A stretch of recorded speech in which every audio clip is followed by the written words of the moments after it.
Okay, this is an update video. I hadn't had a chance to do very many this year since I was putting a lot of hours in the trailer, but I've done the majority of it. The electrical and the plumbing is almost completely finished. I only have a handful of things left to do, and I kind of wanted to give an update on that. I know people were interested in following up on what I had planned on doing to run plumbing to everything, so let's take a peek inside and see what I did.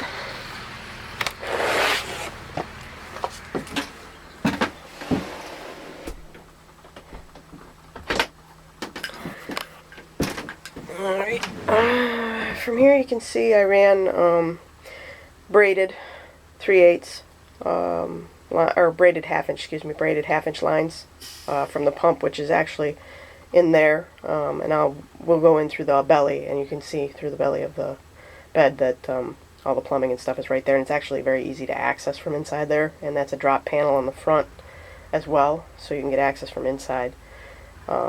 It's wired for DC and AC for a fridge right there.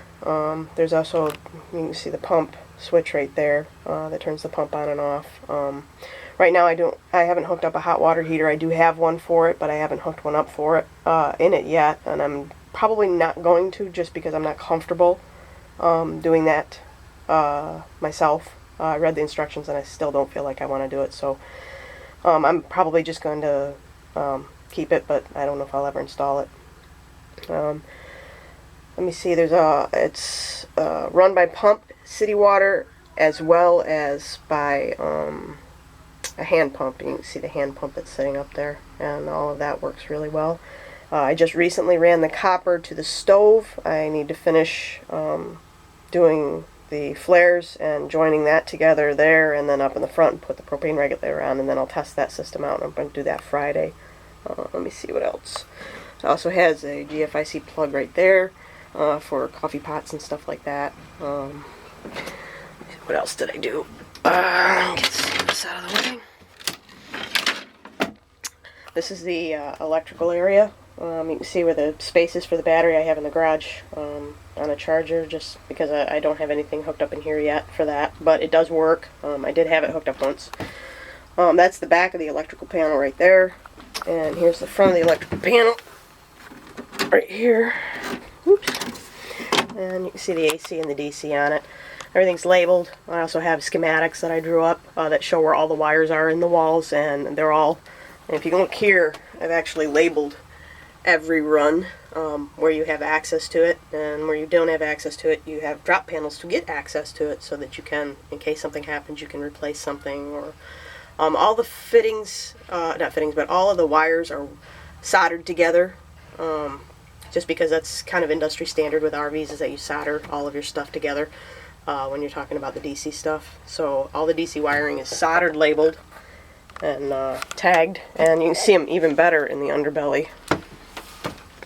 This is the bench I finished off. There's also a storage space down here I finished off inside, and put all kinds of goodies in there or whatever. I'm getting ready to put a clip latch right here for that, because the less that sticks out in the walkway, the better for movability and stuff like that. And all the electrical works. I finished out around, framed out for the screen door, and finished out around there and did a little decorative work with some of the cedar. I'm getting ready to frame out around the windows and put up the curtains and the shelves that I started making.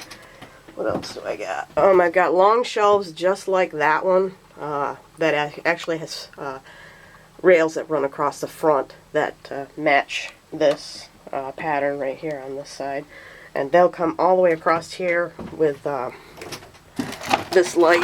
This light is actually going to be right here underneath this one, and those three lights right there are actually going to be recessed underneath that shelf too, and shine down on top of the table space, which is the table's going to be right here, and it'll be a permanent table because this is only 5 feet across right here, so it's really not enough room for a bed. But so that's why I'm going to solidly put the table right across there and come out. And that's just going to be a cedar table. What else? The whole camper is double insulated. It's got 1-inch foam insulation. It also has this, I forget what they call this stuff, but It works really well. The RV industry really talks highly of how its properties are for reflecting heat and keeping cool, and it actually works really well so far. It's been wonderful in here and very cool during hot days, and not ridiculously hot. But it's a layer of this turned the other direction on the other side, then a layer of foam that's glued to it, 1-inch foam, and then there's this layer stapled on the inside of it to reflect back. Heat in the wintertime, cool in the summertime, that kind of stuff. And as you can see, it's everywhere in the trailer, and the whole trailer is done that way, and it's all wrapped in Tyvek, including the door. The door is also double insulated with Tyvek on the outside of it, and that same foam insulation on the interior part of it. And this is plexiglass, so you ain't gonna break it. Let's go into the belly. The shower works. Of course, there's no hot water yet, and I'm not sure if I'm going to do that, but the piping is all in here for it. It also has your water fill. Oops, sorry about that. Your water fill on here, and your city water right here. I also have a regulator that I'm going to be using with it for pressure. And this is the belly. The belly is enormous underneath here. I'm 5'2" and about 140 pounds, and I fit in here perfectly fine, so anybody can fit right in here, no problem. I fit in here better when I'm not carrying a camera. But if you look, you can see a new Sure-Flow pump in there, along with all the plumbing. And all the plumbing is labeled. It's a little hard to see from this side. The drop panel on the front gives you a better idea what it is, but it's plumbed for both hot and cold water and for city water. And everything is set to, it runs, and everything runs fine. I just didn't run complete wiring and plumbing to a heater yet, although I do have these already run. You can see there's a cold water and a hot water that sticks up that's capped off. Those actually go over here. This is where the heater would go that I have if I decided to install it, if I ever got off my butt and did it and felt comfortable about it. And those are the braided tubing for the water. It's already labeled and ready to go, along with the wiring for it. So it's wired for the DC. The copper has no T yet underneath it, and I'm not sure if I'm going to T underneath it, but there's a panel already set here, and you can just screw this off. And anytime if I chose to put the heater in here, I could just put a T in that copper that's down there and run copper up into here and have the heater run. Let me see. There's a tank right here. Get myself turned around here. I got a blow plug, blow out the lines. That I can do that from outside. Also have a pressure regulator for city water, because some campgrounds have crazy fast water. So then you can see where the drain is for here. That drains the tank. And this is the city water right here. I actually went with something more solid than what I originally had designed, because it just didn't seem like it was going to hold up well with city water pressure. So, but that's that, and everything's labeled. That's the ground block, and everything is labeled on the ground block, so you know what you're looking at. All the runs are labeled on the schematic gram that I drew up, so you can see what each wire means and where it goes to. Unlike to traditional RVs that you buy, you don't have that. You don't know where the wires go. You kind of have a guess, but you don't know. So I wanted to be able to know exactly where everything is in this one. So. And let me see, that's the tail lights and the e-brake assembly that comes together off of the tongue and goes, and you can trace it on the schematics. It goes all the way up along in here and then breaks off. This top panel is for running lights, and it breaks off into the different areas with the e-brakes and the running lights, and goes off over to the 2 tires, and it also goes to the back end of the trailer to run all of those lights in the back end of the trailer. And of course the belly has 2 sets of lights. Got these cool little pop lights. Turn things on and off in here. And the belly is enormous. You can fit a ridiculous amount of stuff in this thing. Matter of fact, that's where I tell everybody I store the bodies. And it's all insulated. You can see all the insulation everywhere, all the way around it. Let me see what else. For now, pretty much that's all I've done so far. I'm just getting ready to finish things off on the inside. I only have a handful of things left that I want to finish off in here, and then the ceiling. Oh, nice little outside light. I'm doing a canvas. I'm stapling a canvas and putting rails in for the ceiling. to give it kind of a gypsy wagon look, only more rustic.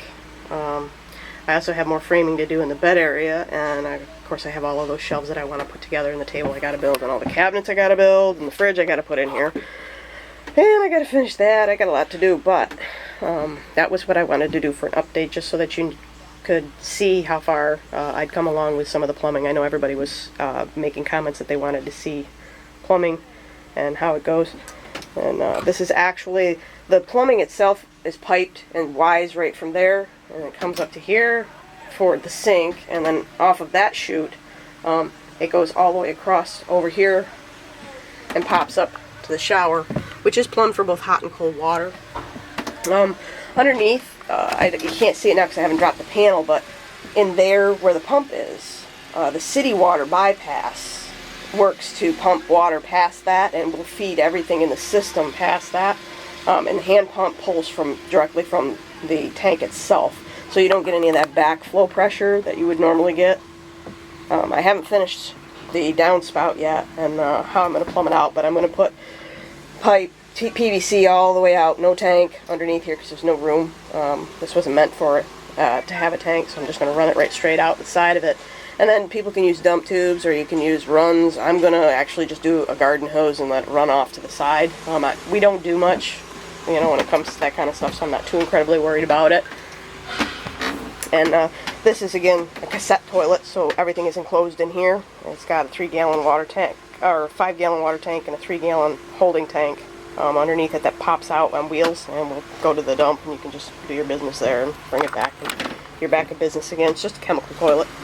But it's really easy to take care of, and it pops out. You can slide it, pick it right up, slide it out, and take it inside for the winter, so you don't have to try and winterize it, which is a nice perk, I thought, so that you don't have to deal with frozen toilets in the spring. So, and I still have flooring to do and stuff like that, but that's where I'm at.